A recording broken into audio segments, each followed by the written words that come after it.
राज रघुवंशी और सोनम के मामले में अब एक बड़ा खुलासा हुआ है। बताया जा रहा है कि राज के चक्कर में राजा रघुवंशी की हत्या हुई।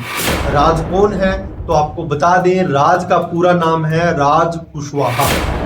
सोनम और राज के बीच प्रेम प्रसंग था और शादी के बाद भी सोनम अपने प्रेमी को पाना चाहती थी, उसके साथ रहना चाहती थी और सोनम अपने पति को हनीमून पर असम न ले जाकर मेघालय लेकर गई और वहां उसकी हत्या कर दी। राजा रघुवंशी की मां ने एक इंटरव्यू में बताया कि सोनम ने ही बिना प्लानिंग के मेघालय जाने की टिकट बुक कराई थी। टिकट बुक होने के बाद घर पर बताया कि मेघालय भी जा रहे हैं। इस पहलू को ऐसे समझा जा सकता है कि भले ही राजा रघुवंशी और उसका परिवार मेघालय जाने की तैयारी में नहीं था, लेकिन सोनम अपनी पूरी तैयारियां मेघालय के लिए कर चुकी थी। तभी तो सोनम के फोन से एक दिन पहले राजा का फोन बंद हो जाता है। मेघालय में सोनम अकेली नहीं थी, राज कुशवाहा के 3 दोस्त सोनम का इंतजार कर रहे थे और इस बात की पुष्टि गाइड ने भी की थी। राजा रघुवंशी और सोनम शिलांग पहुंचे तो उसके बाद इन चारों ने मिलकर राजा रघुवंशी की हत्या कर दी और शव को छिपाने के लिए गहरी खाई में फेंक दिया।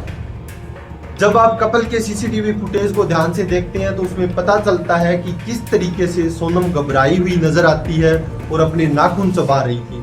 उसके पीछे एक कार आती हुई दिखाई देती है जिसमें से 2 लोग उतरते हैं और लग रहा है कि कहीं ना कहीं सोनम किसी को अपनी लोकेशन और बाकी सभी जानकारियों का अपडेट दे रही हो। राज कुशवाहा के बारे में भी विस्तार से पता चला। राज कुशवाहा उम्र में सोनम से 5 साल छोटा है। दरअसल सोनम रघुवंशी के परिवार की एक प्लाईवुड की दुकान है। राज कुशवाहा उसी दुकान पर काम करता था। सोनम भी वहीं कई बार आ जाती थी और कई बार दुकान भी संभालती थी। तभी सोनम की मुलाकात राज से हुई। कुछ समय में दोनों में दोस्ती हुई, फिर दोस्ती प्यार में तब्दील हो गई और अंत में प्यार परवान चढ़ा किसी निर्दोष की बलि देकर। इस मामले से जुड़े हुए कई अपडेट हैं, कई अनसुलझे पहलू है, हम आप तक जरूर पहुंचाएंगे। देखते रहें पब्लिक लेंस। जय हिंद, धन्यवाद।